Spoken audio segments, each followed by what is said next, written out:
सत्यशापेतं मुखं योषावादित्यपुरुषोषावहम् ॐ कं ब्रह्म असतो मा सद्गमय तमसो मा ज्योतिर्गमय मृत्योर्मामृतं गमय।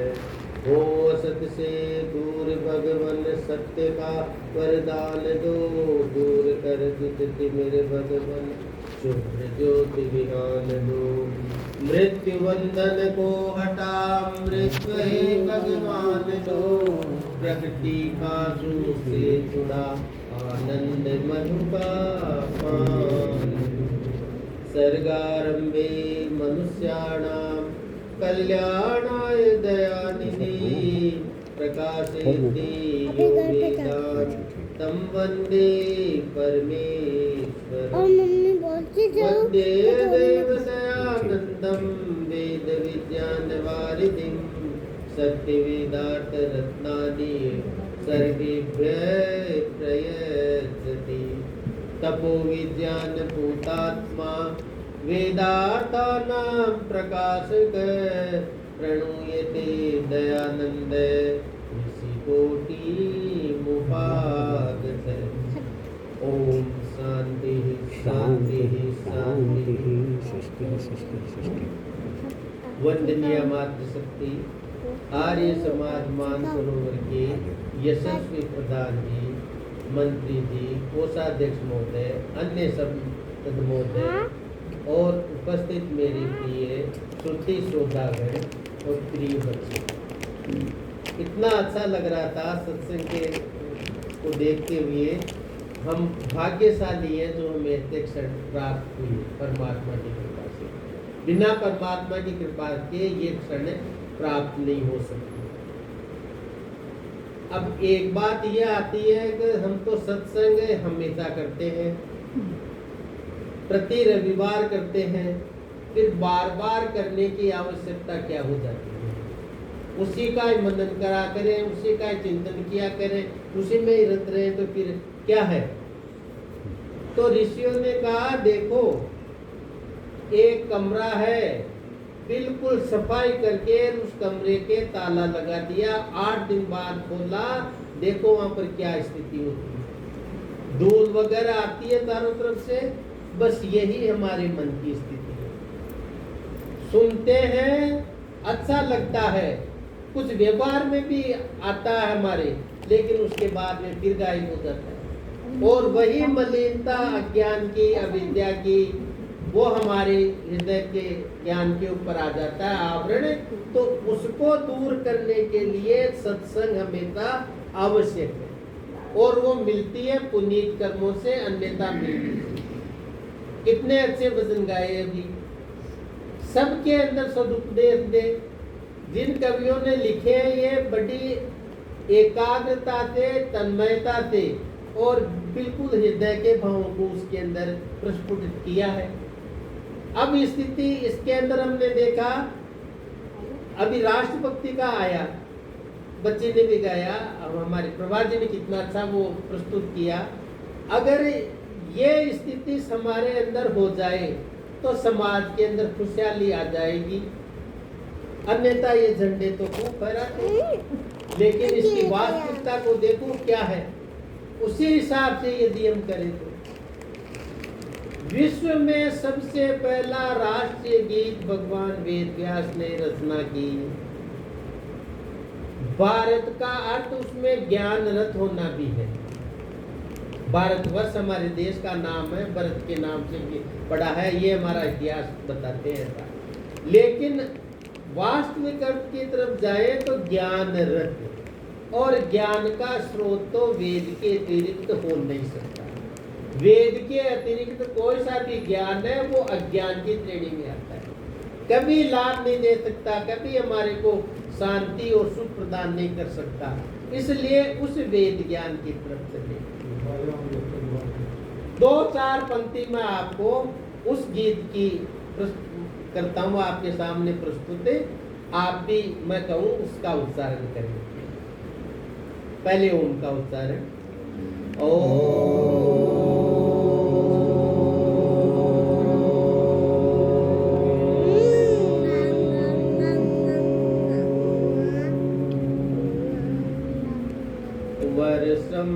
भारत भारतम वर्षं भारत भारतम वर्षं भारत भारतम वर्षं भारत भारतम प्रियं भारत भारतम प्रियं भारत भारतम वर्षं भारत भारतम वर्षं भारत भारतम पुण्यं भारत भारतम पुण्यं भारत भारतम वर्षं भारत भारतम वर्षं भारत भारतम शिवं भारत भारतम शिवं भारत भारतम वर्षं भारत भारतम वर्षं भारत भारतम परमात्मा से प्रार्थना की, हे प्रभु हमारे हृदय के अंदर ज्ञान का प्रकाश करिए। हम भारतवर्ष की बात कर लेते हैं, प्रत्येक नागरिक के अंदर वेद के प्रकाश का आगमन हो। हे प्रभु ऐसी कृपा करो। प्रिय लगे तो केवल वेद लगे, ताकि को सबको प्रियता की तरफ बोध पढ़ाएगा। इसलिए हम कहते हैं प्रियम भारत भारत। फिर कहा पुण्य कर्म करेंगे तो वेद के अनुकूल ही कर्म होंगे, वो सारे वेद के प्रतिकूल कर्म कभी नहीं होंगे। उन्हीं से पुण्य लाभ होगा और पुण्य लाभ से ही हमारा कल्याण होगा। तो आगे की पंक्ति में कह दिया शिवम भारत भारत। शिव का अर्थ है कल्याण करना। वो कल्याण किससे होगा? वेद से होगा, वेदों पुण्य कर्म करने से होगा।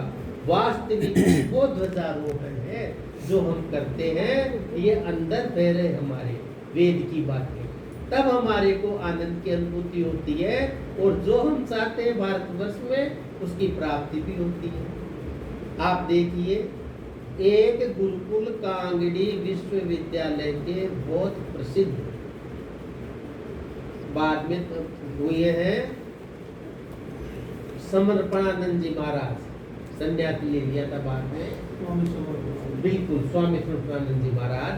और आपके तो दर्शन करे हुए होंगे शायद, और उनके वो शिष्य दीक्षानंद जी महाराज आते ही थे। हाँ विवेकानंद जी, बिल्कुल बिल्कुल वो भी उन्हीं के हैं, दीक्षानंद जी भी उनके बहुत प्रकांड विद्वान भी है। पंडित बुद्धदेव वेदालंकार नाम था उनका, विद्या मार्ग पहले जब गुरुकुल कांगड़ी में वो पढ़ते थे। और उसके बाद में आप देखो उन्होंने एक बात बताई, यज्ञो वही श्रेष्ठतम कर्म, वही वेद से लेकर सबसे सर्वश्रेष्ठ कर्म कौन सा है? यज्ञ कर्म है। तो फिर हम पूछे भाई धर्म कौन सा है? तो कहा यजुर्वेद के 31वां अध्याय जो पुरुष अध्याय के नाम से प्रसिद्ध है, उसके 18वें मंत्र में लिखा हुआ है यज्ञेन यजमयंत धर्माणि प्रथमान्यात्। इसकी वेद व्याख्या डॉक्टर वेदपाल सुनी थे, पुष्कर के अंदर आगे जाके आश्रम भी बनाया था उन्होंने, अब तो नहीं। इतनी अच्छी व्याख्या की है कि प्रथम करणीय कर्म या प्रथम करणीय धर्म यज्ञ ही है। तो कहा ये जो यज्ञ स्वाहा स्वाहा करते ये यज्ञ है, ये तो उसका बाहरी रूप है, उसके बाहरीपन को शुद्ध करने के लिए उसका रूप है। यज्ञ का अंदर रूप क्या है जो उन्होंने बताई परिभाषा शंकरानंद जी महाराज ने, उसी को आगे उन्होंने व्याख्यायित किया कि एक संगठन में बंद कर एक उद्देश्य के लिए कार्य करे, उस संगठन का नाम है यज्ञ। उस संगठन से जुड़े जब भी हम यज्ञ की प्रार्थना अंत में करते हैं योग क्षेमम वामेवम, वो योग क्षेमकारी स्वाधीनता हमारी, गीता की पंक्ति से इधर आ गया। तो अब वो क्या है? स्वाधीनता। पहले तो जुड़े और फिर जुड़े उसकी रक्षा करें, और रक्षा करके हम संगठन के प्रति कार्य करें, तब हमारी जैसे वर्ग भावना होगी और वो संगठन जितना ज्यादा संगठित होगा, विशाल होगा, उतना ही उसका प्रभाव ज्यादा होगा और सुख शांति की हमें प्राप्ति होगी। एक संगठन बनाया महान सरोवर आर्य समाज, 10 साल क्या 15 साल के करीब हो गए हमारे उनको अरोड़ा साहब को। 10 साल तो अपने वहां तक किया तब उसके पहले अलग से शुरू से ही है, 1997-98 से ही है। तो अब वहाँ क्या, वहाँ थोड़ा थोड़े तंत्र थे, फिर धीरे धीरे बड़े बड़े बड़े बड़े फिर बाढ़ केंद्र काला इधर आ गए, तो यहाँ के संख्या कम, यहाँ तो स्थान कम पड़ने लगा। भाई कैसे होगा, जुड़े बड़ी भाग दौड़ करते थे, बड़ा परिश्रम करते थे सभी लोग, पदाधिकारी लोग, सभी लोग। उसके बाद धीरे धीरे हुआ तो वो संगठन आगे बढ़ा। संगठन त्याग मांगता है। अब त्याग केवल पैसों का नहीं है, श्रम का भी त्याग है। 3 प्रकार, हमारे 4 प्रकार के त्याग हैं। एक तो अज्ञान को दूर करने के लिए ज्ञान का प्रकाश जो करे वो त्याग की श्रेणी है। दूसरा न्याय का त्याग। संगठन में कोई ऐसा आदमी बैठ गया जो स्वयंवरक हो जाएगा, मैं खुशी तू मैं दिखूं, तो वो संगठन आगे बढ़ेगा नहीं, टूटेगा। न्यायकारी आदमी, प्रतिष्ठित आदमी अगर उस संगठन में बैठ गए तो संगठन फिर आगे बढ़ेगा। उसके बाद के अंतर्गत आगे देखा, डोनेशन देने वाले भी हो, आर्थिक रूप से जो संपन्न जन है वो करे। अब हमारे कोटारी साहब ने दिया ना सबसे ज्यादा डोनेशन। अब उसके बाद के अंदर आगे देखे भाई इससे ज्यादा और क्या करें, खुद सक्षम नहीं तो किसी को प्रेरित करके करें। ये हमारे सभी बहनें लाती है, ये लाती है हमारे सुधा जी, कहीं सत्संग में जाएगी करेगी, हमारे आर्य समाज के नीचे इन्होंने मंत्री जी ने भी कहा भाई उत्तर से दान दो, तो वो संगठन आगे बढ़ा। उसके बाद में श्रम। अब श्रम करने के लिए देखो इतना है, लेकिन ये खुद ही श्रम करते हैं, सारा वितरण नहीं करने का उनका। वो हमारे त्रिपाठी साहब बैठे, वो क्या करते हैं, पुरोहित का भी काम कर लेते हैं, संस्कार भी करवा देते हैं, समाज का भी सारा काम कर लेते हैं और लेते कुछ नहीं। तो ऐसे संगठन हो, ये एक की बात बता रहा हूँ मैं आपको, संगठन आगे कैसे बढ़े उसकी। तो उससे देखो इस प्रकार से आज ये हो गई, 5 मंजिल का वो आर्य समाज खड़ा है। ये फोन से कह रहे थे मेरे को त्रिपाठी साहब कि डॉक्टर साहब अगली बार तो वही आना है। अब ये इसकी प्रसिद्धि है। मंत्र किस प्रकार से चरितार्थ होते हैं, किस प्रकार से हमारे को लाभ मिलता है, उसका प्रत्यक्ष जितादान का उदाहरण ये है।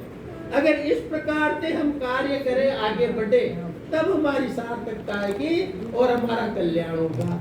तो ये तो इसके यज्ञ की बात है। अब आगे अपन दूसरी देखते हैं, राष्ट्र के अंदर बात। राष्ट्र में तो ऐसी बात है जिसका बहुमत होता है वही राष्ट्राध्यक्ष हो जाता है, उसी से सारा जैसा वो चाहता है वैसा काम करता है। अब उसका विरोध भी होता है, पक्ष भी है, उससे हमें को लेना देना नहीं। हमें तो केवल प्रगति से मतलब है। तो देखो चाहे कितने राष्ट्रगीत कर लो और कितना ही राष्ट्रगान कर लो, अगर सबसे बढ़िया राष्ट्र है तो हमारा वैदिक राष्ट्रीय प्रार्थना है, उसके आगे कुछ भी नहीं है, उसके नीचे नीचे ऐसा है।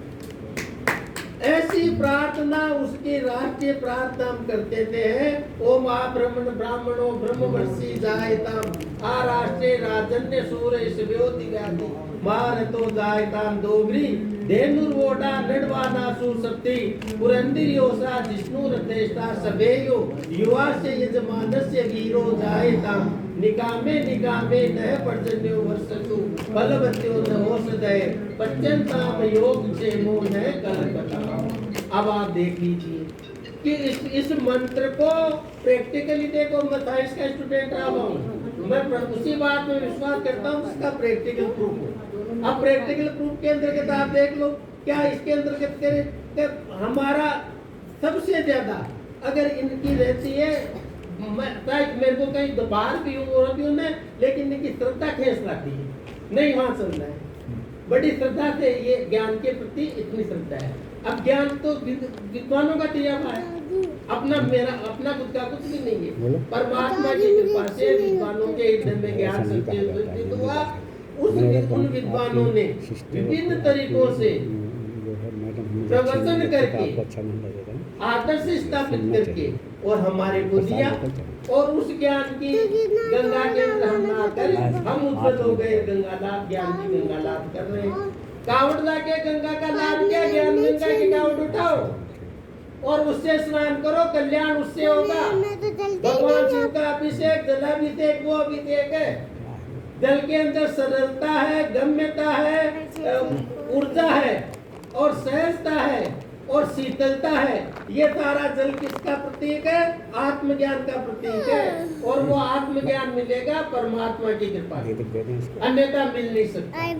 ये स्थिति होती है।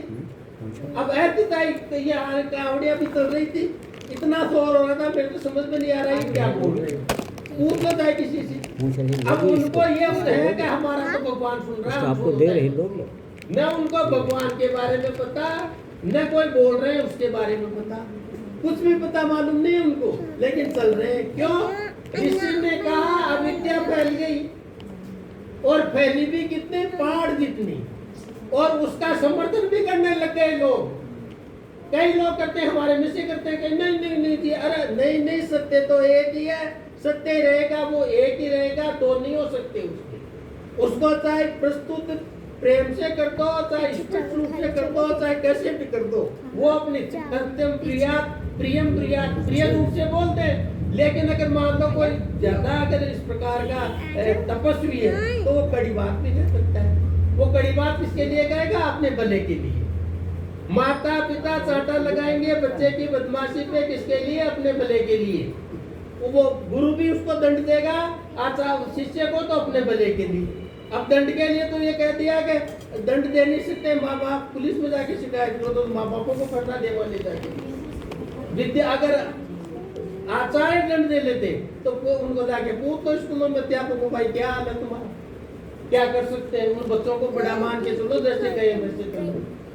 आगे किसी ने कर दिया, 18 साल की बच्ची हो गई और जाके अपने हिसाब से कुछ भी कर दिया, किसी के साथ में लव मैरिज कर ली, वहाँ कोर्ट में गए, माँ बाप की हमारी बच्ची की रक्षा करो, क्या निकल जाओ बाहर, यहाँ 18 साल की हो गई, कुछ नहीं बोल सकते, आ जाओ, हमारा संविधान है। ये हालत है। क्यों हुई ऐसी हालत बच्चों की हमारी, हम वेद से विमुख हो गए, कभी संस्कार नहीं कराए, दिखावा करते हैं, केवल दिखावे के लिए इतनी लिपापोती करते हैं, इतनी लिपापोती करते हैं। अरे भाई लिपापोती मत करो, इसका थोड़ा भाग हृदय में बैठा दो प्रवचन करने के लिए। अब मैं प्रवचन यहाँ क्या करूंगा, मैं तो ऋषियों की बात आपको बताता हूँ, मेरी में का सामर्थ्य इतना।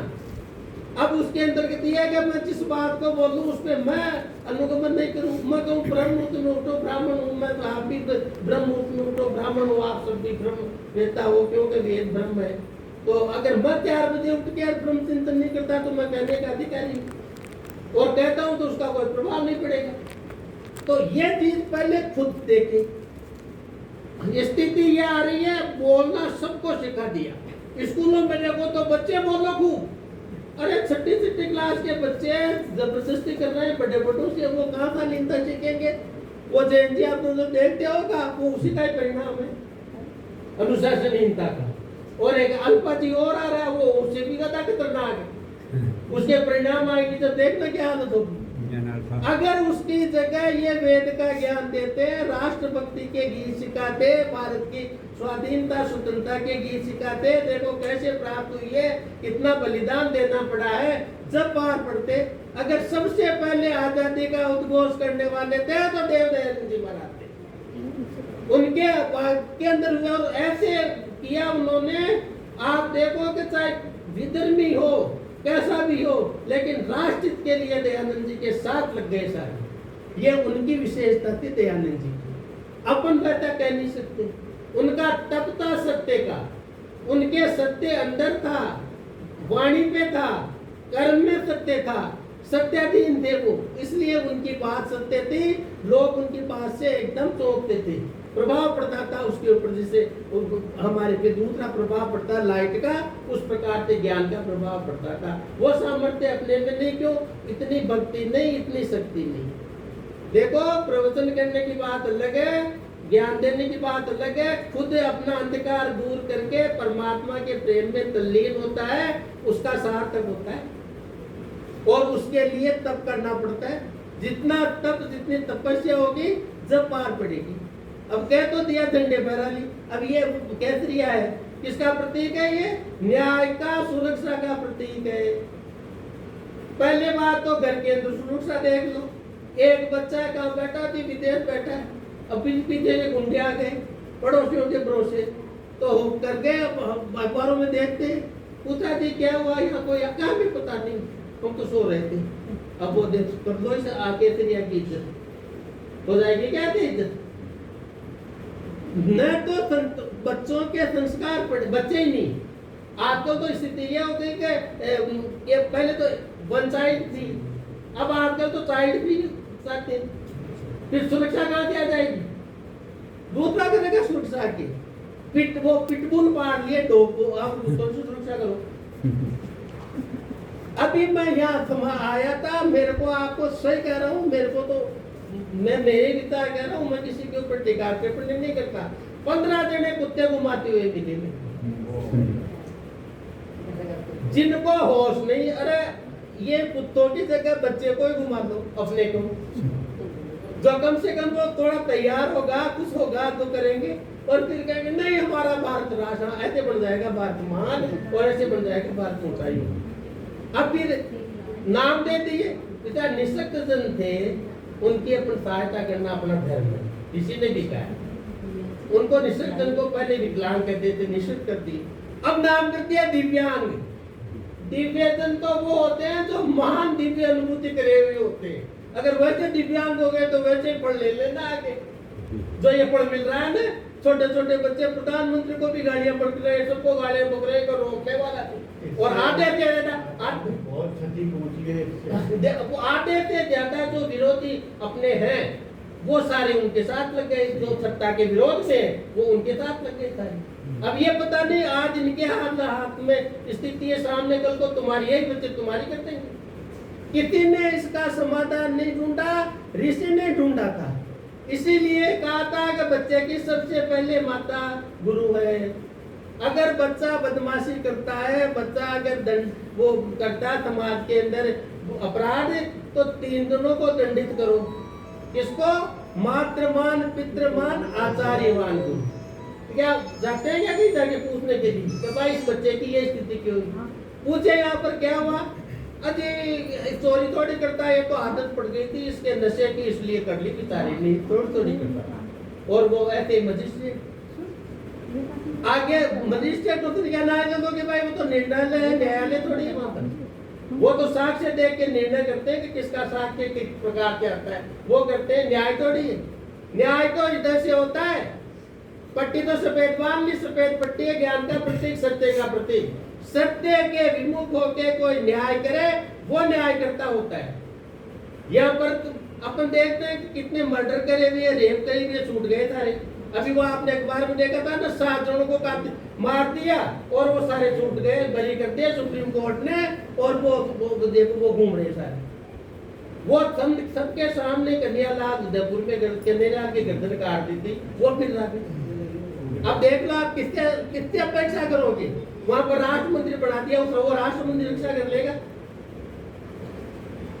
अपने जो बेचारे अपने जो इतने विद्वान हुए हैं, इतने बलिदानी हुए हैं, जिनके बलिदान याद करके आंखों में आंसू आ जाते हैं और भड़क तो उठता हमारा हृदय, कैसे करेंगे हमारी रक्षा कैसी होगी? परमात्मा ऐसी गति, ऐसी स्थिति वाली चीजें बने, जब देखो आनंद की प्राप्ति होगी।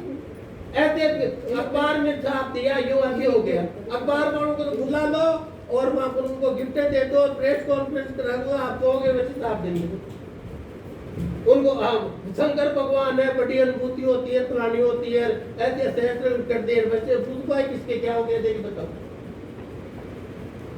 सत्य की तरफ चलने की कोई कोशिश नहीं करता, और सारा मिथ्या ही मिथ्या है, तो मिथ्या का प्रभाव तो मिथ्या ही पड़ेगा। और हमारे लिए क्या कह दिया? हम कहते हैं जी हम थोड़ी करते हैं, हम तो करते नहीं, भोगना हमारे को पड़ता है। तो भाई ये तो संसार है। योग दर्शन के आचार्य भैया महर्षि पतंजलि महाराज, और उन योग दर्शन का बातें किया वेदव्यास जी महाराज ने। उन्होंने कह दिया भाई संसार में आए तो 3 दुख तो भोगने ही पड़ेंगे। अगर चाहते हो कल्याण तो योग मार्ग की तरफ बढ़ो, नहीं तो 3 दुख तो भोगने पड़ेंगे संसार में आगे जब भी। कि कौन से महाराज? कि एक तो खुद की गलती से भोगते हो वो दुख, जिसको क्या कहते हैं आध्यात्मिक दुख, और दूसरा की गलती से दूसरे मनुष्य से भोगते हो भौतिक दुख है।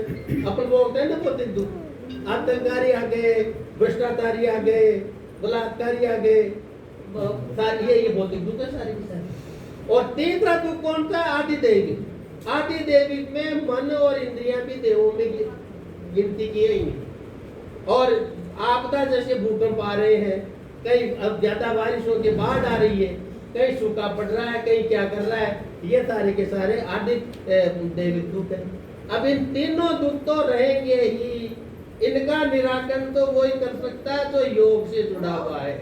और योग से जुड़ने के लिए ये नहीं कि हाथ ऊपर नीचे कर दिए ये हो गया, हाँ वो योग नहीं है। योग के लिए तो उन्होंने सबसे पहले कहा अष्टांग योग, आसन प्राणायाम के अंदर बाद में यम और नियम का पालन, और यम नियम के अंदर सत्य आता पहले।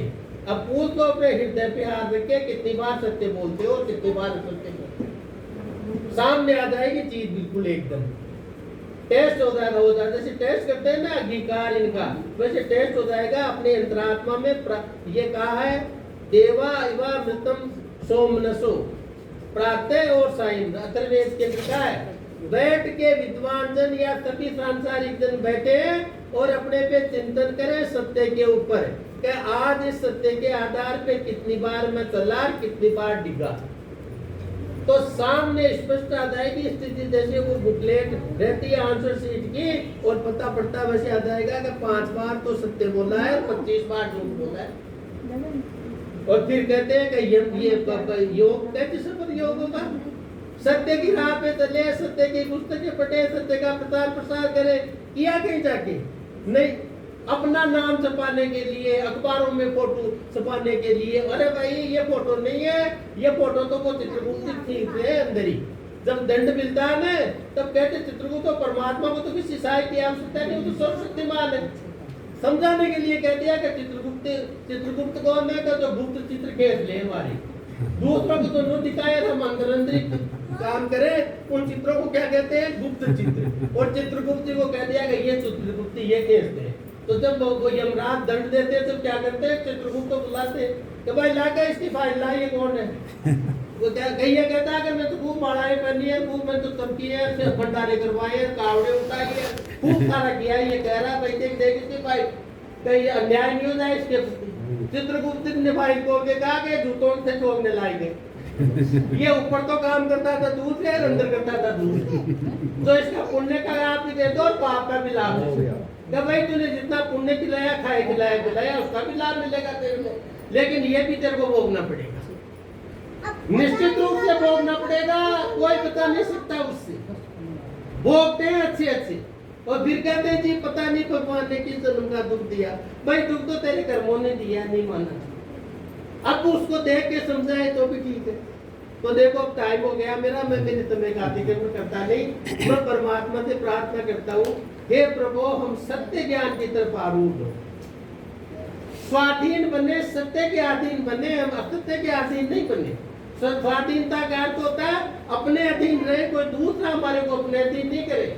दूसरा वेद विमुख विचार हमारे को अधीन करते हैं तो भी हम पराधीन है।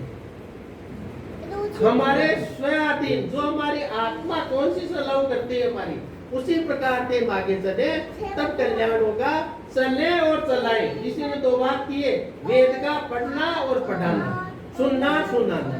अब वो मना लेंगे क्या नाम अपने वेद प्रचार सत्ता? अब कोई आ जाएंगे जिनके बाकी अच्छे होंगे सुनने के लिए, नहीं बाकी वो कहने वाले वो सुनने वाले, सुन दो हो गया। वेद प्रचार वो करते थे शक्तिवेश जी, मैं उनके समय में आदर्श नगर में गया था इंतजाम के नाम, तो वहां पर देखो कितने आर्य समाजी बन गए थे।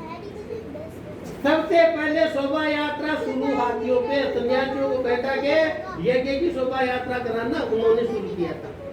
और फिर बाद में ये हमने देखे किसको बता रहा है, समाज में देखे पूरा हॉल भरा रहता था। और ये जो श्रावणी पर्व मनाते थे, प्रत्येक लोग कहते थे कि हमारे घर अब की बार, हमारे घर अब की बार।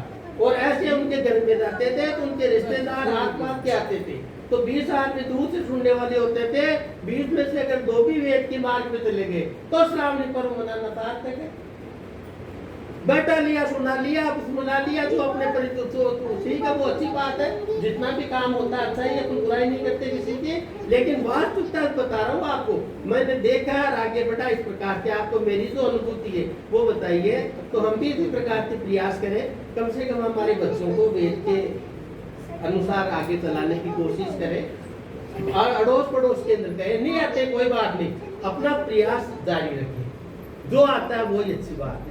तो परमात्मा से प्रार्थना करता हूँ, हमें साहस दे, शक्ति दे, प्रेरणा दे परमात्मा, आपकी कृपा मिलती रहे। जीवन का थोड़ा भाग शेष रहा है, उस शेष भाग को भी मैं सफल बना के आपके चरणों में स्थान पा सकूँ। चरण तो कौन के, परमात्मा तो सर्वव्यापक है, उसका चरण रूप ये आलंकारिक रूप से कह दिया वो मोक्ष, उसके हम अधिकारी बने, उस मार्ग का अनुसरण करें। संस्कृतेन गमे मही, मातृतेन विराजिसी, इसी प्रार्थना के साथ ओम शांति।